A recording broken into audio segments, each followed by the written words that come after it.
السلام عليكم ورحمة الله.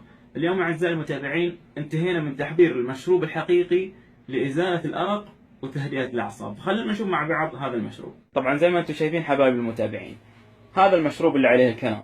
معك أي أرق، أي توتر في الأعصاب، أي دلاخة، أي بقارة، كاسة واحدة بإذن الله راح ترجع طبيعي. خلونا نشوف هنا بعد إيش محضرة من المدام، جزاها الله خير. حار، خلونا نستخدم هذه. اوه يابا، هذه الكبسة اللي عليها الكلام.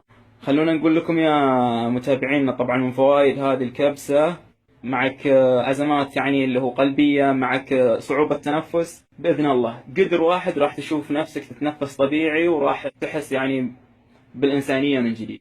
عندنا هنا بعد في الفرن، خلونا نشوف هذا الحلا اللي راح نحليه به بعد الكبسة.